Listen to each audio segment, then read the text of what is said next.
मुरादाबाद में अलविदा जुमे की नमाज शांतिपूर्ण माहौल में हुई संपन्न। आपको बता दें, मुकद्दस रमजान के आखिरी जुमा अलविदा पर हजारों रोजेदारों ने अल्लाह की बारगाह में सजदा किया और मुल्क व कौम की तरक्की के लिए दुआएं की। मुरादाबाद में शुक्रवार को थाना मुगलपुरा क्षेत्र में जामा मस्जिद में रोजदारों ने सुबह से ही पहुंचना शुरू कर दिया था।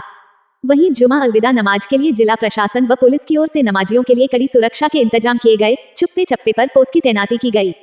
जिलाधिकारी अनुज सिंह व वरिष्ठ पुलिस अधीक्षक सतपाल अंतिल जामा मस्जिद पहुंचे। उन्होंने सभी अधिकारियों से व्यवस्था के बारे में जानकारी ली।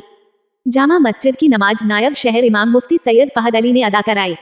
नमाज शांतिपूर्ण माहौल में संपन्न करने के लिए जामा मस्जिद चौराहे व उसके आसपास भारी पुलिस बल तैनात किया गया था। सुबह से ही नमाज अदा होने तक पुलिस अधीक्षक नगर कुमार रणविजय सिंह पुलिस फोर्स के साथ मौके पर तैनात रहे। उन्होंने ड्रोन कैमरे द्वारा जामा मस्जिद के आसपास के इलाकों को देखा। इसके साथ ही ADM city Jyoti Singh, city magistrate Kinshuk Srivastava, CO city Sunita Dahiya, थाना मुगलपुरा प्रभारी कुलदीप सिंह तोमर भी सुरक्षा व्यवस्था संभाले रहे। तुम्हारे परिवार का कोई तुम्हारा इंतजार कर रहा है घर पर।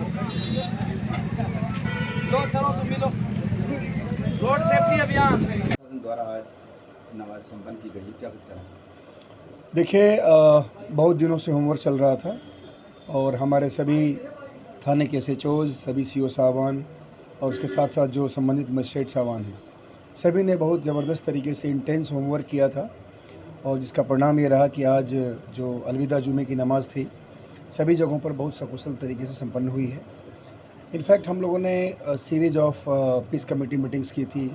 शायद ही कोई एरिया बचा होगा इस शहर का जहाँ पे हमारी शांति समिति की बैठकें ना हुई हो और हम लोग किसी भी पार्ट में जाकर के लोगों से रूबरू ना हुए हों। उसके अतिरिक्त हम लोगों ने जो बाकी हमारी व्यवस्थाएं थी उसके बारे में लोगों को पहले भी बताया था।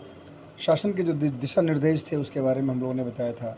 त्यौहार रिश्तों का अवलोकन हुआ था, उसमें जो पिछले समय में कुछ कमियां रह गई थी उसको पूरा करने का संकल्प लिया गया।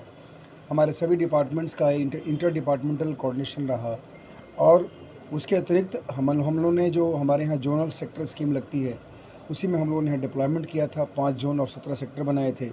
कोई भी ऐसा कोना नहीं था जिसको हम लोगों ने छोड़ा हो।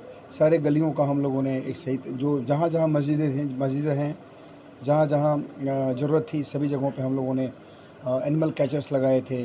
सभी जगहों पे हम लोगों ने बांस बल्लियाँ लगवाई थी। जो हमारे सिविल डिफेंस की टीम है, जो हमारे यहाँ हमारे मुरादाबाद में अमन कमेटी है, सभी लोग वॉलंटियर्स किए हैं। आज सभी लोग वहाँ पे खड़े थे, सब लोगों ने सपोर्ट किया है। यहाँ वारसी नगर के लगभग मुगलपुरा थाना क्षेत्र के 100 ऐसे लोग थे जो पुलिस मित्र के रूप में आज सब लोगों ने अपनी सेवाएं दी हैं। इस प्रकार बड़े ही कॉम्प्रिहेंसिव तैयारी हुई थी, बहुत ही बृहद तौर पे हम लोगों ने तैयारी की थी और उसका परिणाम था कि जो शासन की मंशा है, शासन के निर्देश है, उसके अनुरूप हम लोगों ने आज यहाँ पे पूरे शहर में सभी जगहों पर जो अलविदा जुमे की नमाज थी उसको सकुशल संपन्न कराया। आगामी ईद को लेकर क्या तैयारियाँ? देखिए, जिस तरह से हमने तैयारी इस समय की थी उस समय ईद की भी ऑलमोस्ट तैयारी हो चुकी है। हमारी ड्यूटी डिप्लॉयमेंट हो चुका है। हमारा जोनल सेक्टर स्कीम में ड्यूटी हमारी लग रही है। ईदगाह के आसपास विशेष तौर पे ध्यान दिया गया है। जो बैरिकेडिंग्स वगैरह कराई जाती हैं वो सारी कार्रवाई हो गई है। उसमें हम लोग जो लोगों से मीटिंग्स किए थे उस समय ईद के बारे में भी चर्चा हुई थी। इस बार हम लोग पुनः एक मीटिंग और करेंगे जो इंतजामिया कमेटी है उसके साथ और उसके बाद हमारी 30 को फोर्स की ब्रीफिंग होगी और हम लोग ये सुनिश्चित कराएंगे कि ईद की नमाज भी सकुशल संपन्न हो। आज जो अलविदा की नमाज़ थी उसमें अनाउंस हो गया है कि जो ईद की नमाज होगी वो 8 बजे होगी ईदगाह में और उसके बाद जो इमाम साहब थे उन्होंने सबको आज बताया भी है कि सभी लोग अपने घर के पास के मस्जिदों में नमाज अदा करें। चूँकि ईदगाह में बैठने की जगह सीमित है तो इसका सब लोगों ने कंप्लायंस करने में अपनी हामी भरी है और पुनः जो शासन के निर्देश है कि सड़कों पर नमाज नहीं होगी, पब्लिक प्लेस में नमाज नहीं होगी, नमाज मस्जिदों में होगी।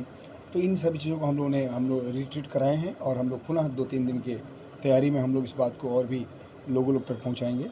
और मुझे इतना विश्वास है ये जो मुरादाबाद हमारी अमन चैन का शहर है, इसमें अमन चैन कायम रहेगा और ईद की नमाज भी सकुशल संपन्न होगी।